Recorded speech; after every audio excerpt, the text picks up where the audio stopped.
In this lecture, we will start studying vector calculus. So, very first, we will have some introductory part and we will revise the part that we have already studied about the vectors. Means we will first revise some vector properties and identities that we already know, and then gradually we will shift to vector differentiation and then to vector calculus properly. So let us start with the introductory part. Let us start with very raw definition. Vector. What is a vector? So vector is a quantity which has magnitude and direction and obeys certain laws defined for them, such as vector addition. Other quantities are called scalars. I will not go much deep into the definition of vector, as I hope before starting this course you already know a lot of about the vectors. A vector V is written by V hat or V arrow applied on the top. For the second notation means this V arrow, the V backward arrow is negative quantity of the vector with forward arrow. Position vector in 2D or 3D, the two-dimensional or three-dimensional plane, Cartesian system, two-dimension or three-dimension Cartesian system, the position of a point xy in 2D and xyz in 3D is shown by a directed line segment. Directed line segment means an arrow from the origin to that point. And this line segment is called position vector of the point. The length of the directed line segment is equal to the shortest distance between the point and origin, and this shortest distance, why I am using shortest distance, means distance along a straight line. If you go along a curve, the distance will change. So shortest distance means distance along a straight line. So this distance from the point and the origin is also called the length of the vector, and sometimes we say it magnitude of the vector. This is a figure. You can see a point xy is there. This is a point xy and this is origin. So origin to the point we have shown a directed line segment, means an arrow line with arrow, and the length of this arrow O to the point is the shortest distance, means length of the line. So this is the length of vector and magnitude of vector as well. So what is unit vector? A vector, when it has unit magnitude or unit length, is called unit vector. You already know a lot about this. So let us introduce standard unit vectors. Unit vectors means vectors having unit magnitude or unit length along x and y and z axes, means standard coordinate axes have special names. So unit vector of unit length along x axis is represented as I cap, and that a vector of unit length along y axis is represented as y cap. So this is the I, and this is the same along z axis is represented as k cap. So as we presentation of position vector, how do we show the position vector of a point? So we just discussed that if xyz be some point and O be the origin, then the directed line segment from O to the point is called the position vector. So if xyz be the point, and we just discussed the unit vectors, standard unit vectors I, j and k. So if xyz be the point, the vector position vector r is denoted as this. R is equal to xi plus yj plus zk, and magnitude of this vector is equal to the shortest distance from the point to origin. So the magnitude is given by square root of x square plus y square plus z square. And the presentation of a general vector. So if v is some vector, suppose we have shown in this figure, this is the vector v. So this is shown as in 2D we show it as Vxi plus Vyj, and in 3D Vxi plus Vyj plus Vzk. Then what is Vx, Vy and Vz? So for a moment forget that it is a vector. Suppose this is a line of this length shown in the green, so its projection on x axis is this. If this is the point P, then OP is the projection of V on x-axis.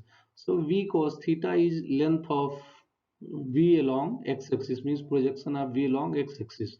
So this OP is called Vx. Similarly, if this point Q on y-axis, then the projection of V on y-axis is called Vy, and similarly its projection on z-axis is called Vz. So projections are also called the component. So component of V along x-axis is represented as Vx, component along y-axis is Vy, and component along z-axis is represented as Vzk. So a vector is represented as Vxi Vyj plus Vzk, means sum of its component vectors along the coordinate axis. So Vxi is component vector of V along x-axis. Vyj is component vector of V along y-axis, and Vzk is component vector of V along z-axis. What is magnitude of this vector? So as we just discussed for R, the magnitude of V is square root of sum of squares of its components, means square root of Vx square plus Vy square plus Vz square.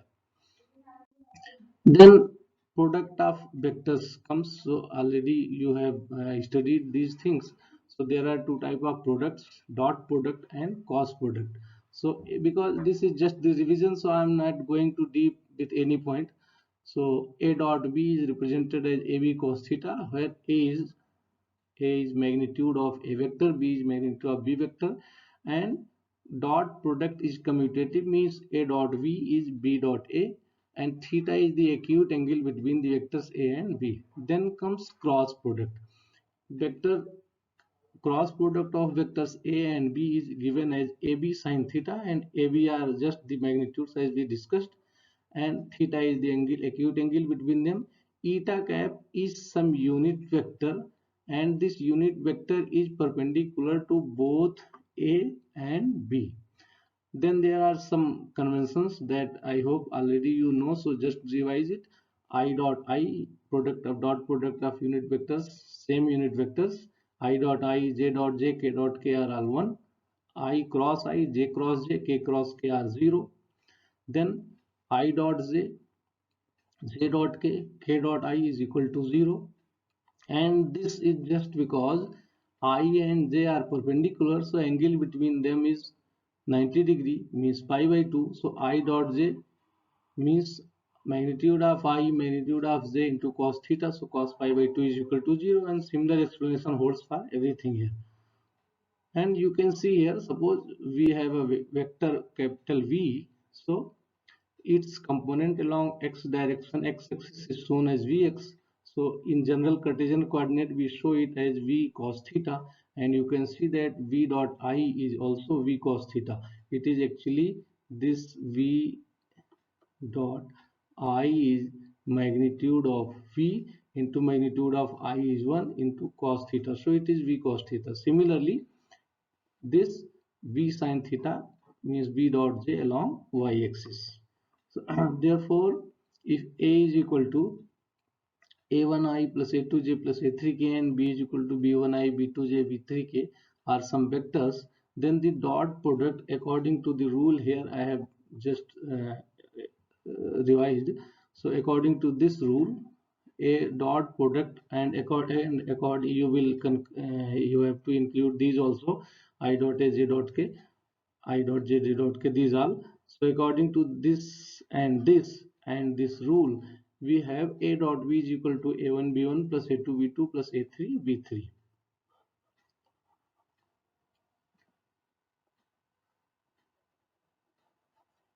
So these are how we find a dot product, means we just multiply the I component with I component, j with j, and k with k component for a dot product. Then comes cross product. So when you have to find out cross product of I and B, so there is a determinant. I first row contains ijk, second row contains component of A, and third row contains component of B. So this is the dot and cross product. And now we will have some standard formula that I still hope you already know. So I am just revising these things that you should realize we will need these things. So scalar triple product A dot B cross C is equal to B cross C cross A is equal to C cross A cross B. This is also shown by the determinant A dot B cross C is equal to first row of determinant contains component of A, second row contains component of B, and third row contains component of C. Then vector triple product, if A, B, C are the three vectors, then A cross B cross C is written as A dot C B minus A dot B C. So because vector product must be vector, so A dot C is scalar and then B is vector, then A dot B is scalar and C is vector. So this is finally a vector. And A cross B cross C means we have deferred the pairing. Here B cross C is taken first, then taken cross product with A, and here A cross B is taken first, then take cross product with C. So the result differ. Here it is A dot C B minus B dot C A. The vectors A cross V is always perpendicular to both the vectors A and B. We have already discussed that A cross B is equal to AB sine theta and a unit vector eta. Eta is perpendicular to both A and B, and that means A cross B is always perpendicular to both A and B. These are simple rules and simple things we revise just for you because you already studied these, and you must keep these things in mind to go ahead for vector calculus. So some more useful formula that if we have a vector A, then its unit vector is obtained by just dividing the vector by its magnitude. And unit vector, you already know that this is shown as the vector with a cap. So A cap is equal to A vector by its magnitude.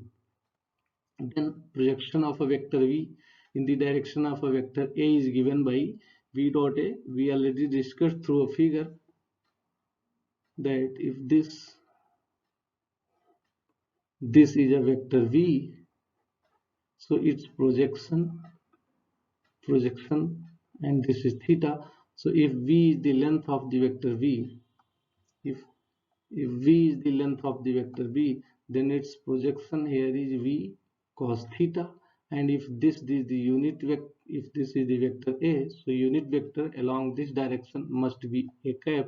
So V dot A cap is equal to V magnitude of V magnitude of A cap cos theta, and that is V cos theta.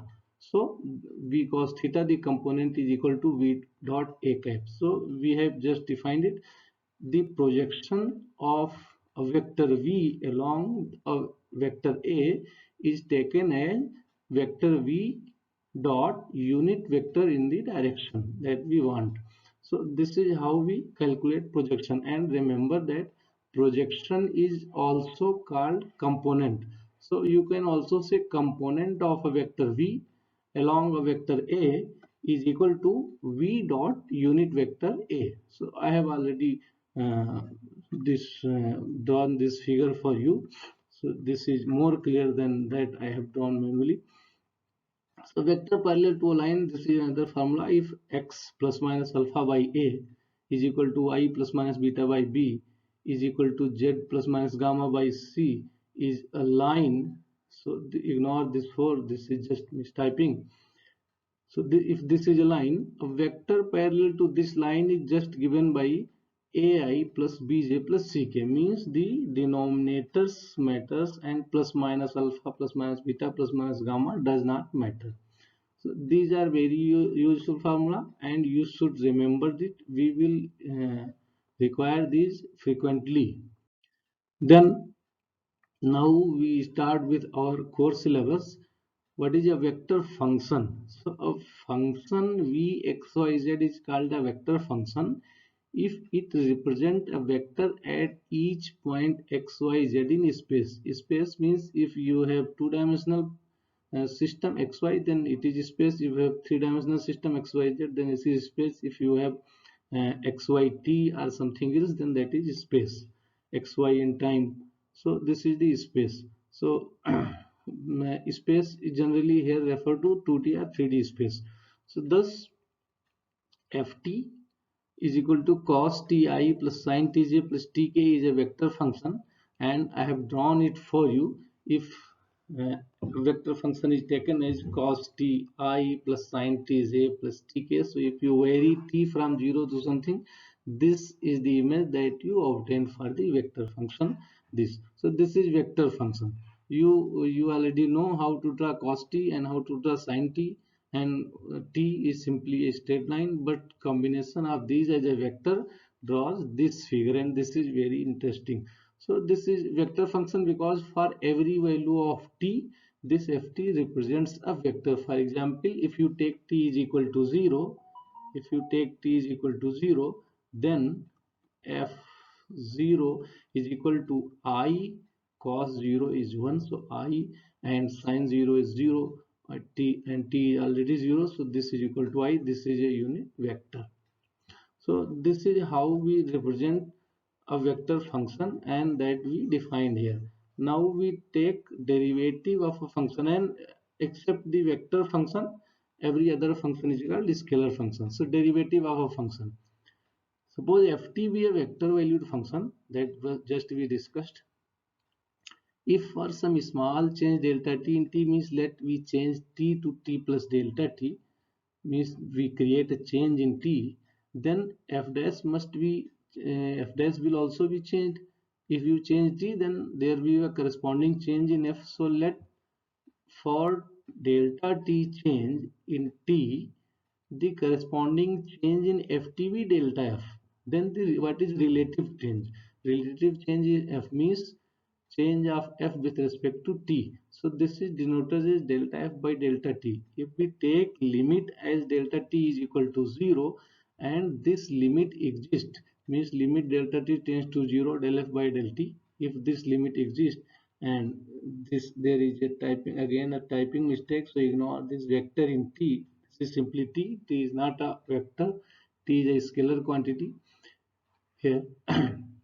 So if this limit exists, then we say that this vector is differentiable, and the derivative, first derivative of vector f with respect to its variable t, is denoted as df by dt and defined as limit delta t tends to 0 delta f by delta t. So this is the simple definition of vector derivative, and you can see the definition is exactly similar to what you have learned for simple derivative of scalar functions.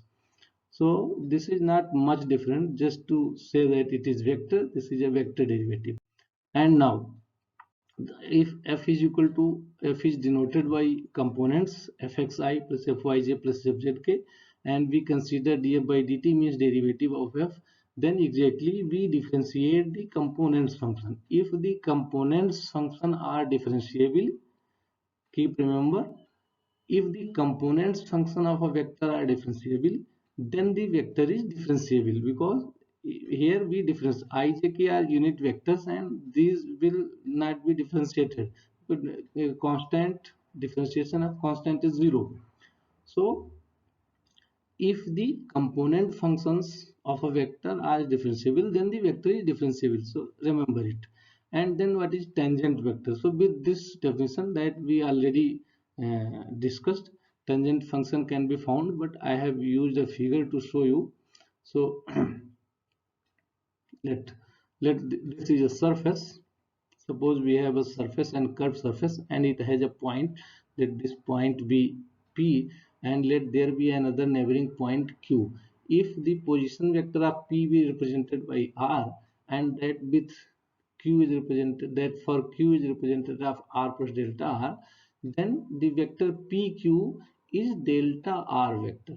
So you just realize that when you move q towards p, means when you keep the distance infinitely small, then the delta r vector will become tangent to this surface. So this is what we have to understand. We have to remember that this delta r vector will be always tangent to the surface if r is the position vector of a point on a surface. Remember it, if r is the position vector of a point on a surface, then delta r is tangent to it. So just according to the definition of derivative, we have just used dr by dt is called tangent, and if r is xt I plus ytj plus ztk, then dr by dt is dx by dt I dy by dtj plus dz by dtk. This is tangent, and if we are not considering r as a function of t, simply r, then dr is the tangent. So if keep it, remember that dr is always tangent. R is equal to xi plus yj plus zk, then dr dr is equal to dxi plus dyj plus dzk, and this will be tangent to the surface. So some other rules that you need to learn for the vectors. If a and b are two vectors, then the differentiation of a plus b is equal to da by dt plus dv by dt, and same holds for a minus b. A cross b, this is a special type of thing, you should remember it clearly. And if a cross b has to be differentiated, means derivative of a cross b, so the first thing that you will follow is product rule. Means the rule you have already studied, means once we differentiate a and then b, but there is a special thing that you should remember, that this cross will be always between a and b, not b and a. Means you will not change the order. So first differentiate a and keep the position of b, so d by dt cross b, and then differentiate b and keep a with its original position, so a cross dv by dt. And if alpha is some constant, and now dot product, so if a and b are the vectors, then dot products, simply you first differentiate a and keep b, then differentiate b and keep a, and keep dot between them. And here is no special attention for order, because dot product is commutative. Then if alpha is some constant, because you know derivative of constant is 0, so derivative of alpha is just alpha times derivative of a. And otherwise, if phi is some scalar function, then you will differentiate both phi t a, so keep phi t and differentiate a, and keep a differentiate phi t. This also need not some special attention of order. So these are the things that you must remember. And then let us take an example. The position of a moving body in xy plane is given by rt is equal to xti plus ytj.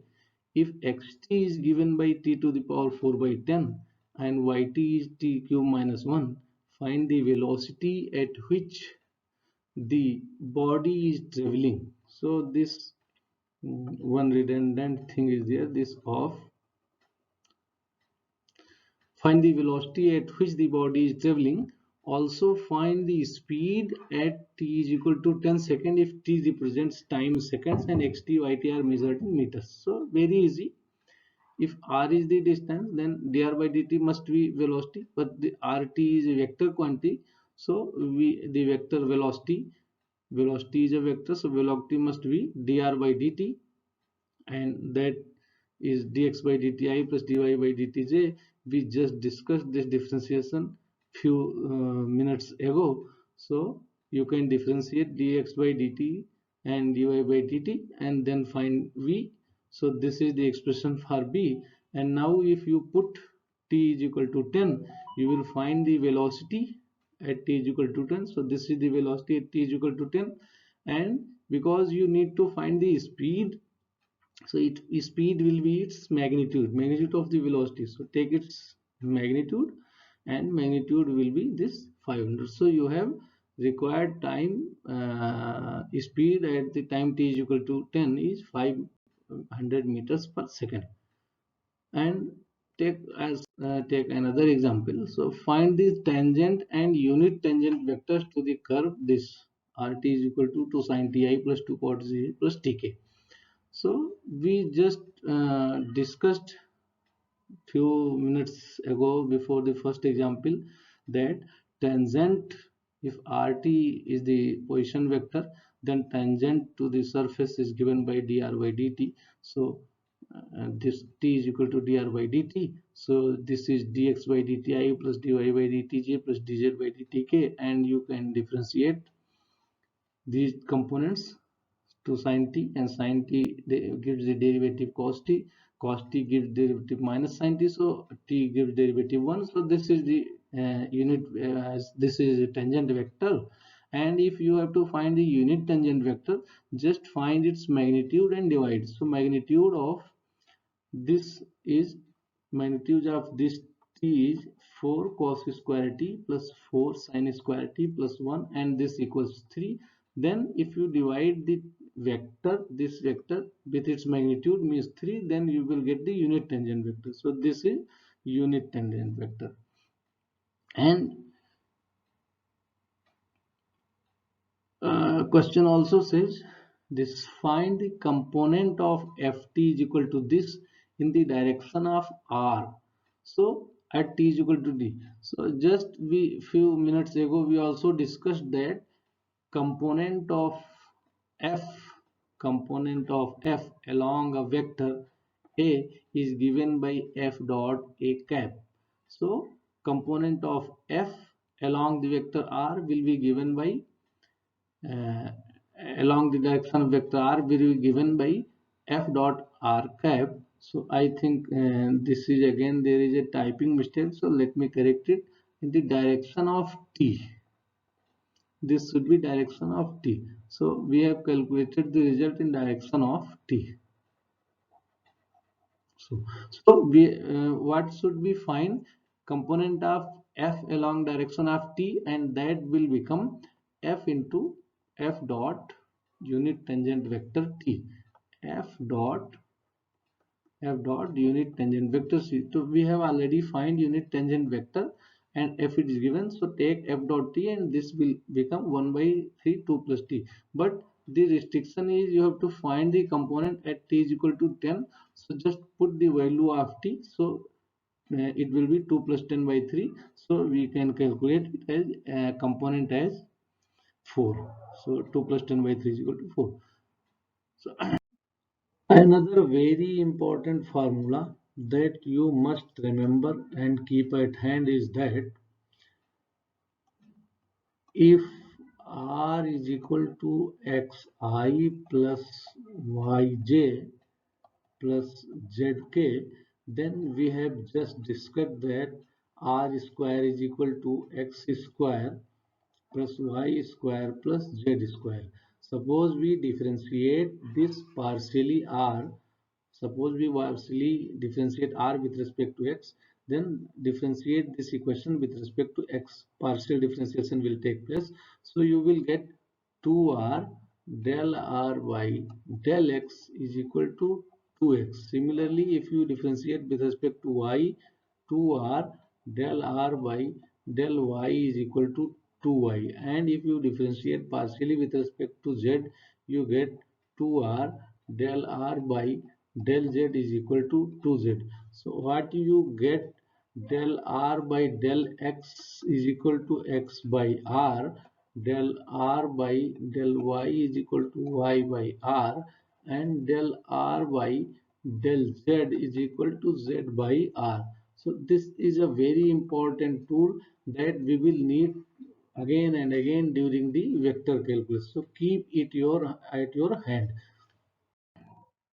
We have just taken the introduction of vector calculus, means after revision of the usual formula of vectors that you already know, we presented differentiation means derivative of vectors and taken two examples, and we also discussed how the differentiation of sum of vectors, product of vectors take place. So keep remember these things, and this lecture is usually very introductory, and after, but being introductory, it is very significant, and we will use all the formula used in this lecture in the next lecture and throughout the vector calculus course. So keep these formula at your hand, and in the next lecture we will start the actual part of our course, that vector and gradient of a scalar function, and afterwards we will study divergence, curl, and more things. So stay connected and keep watching the coming lectures.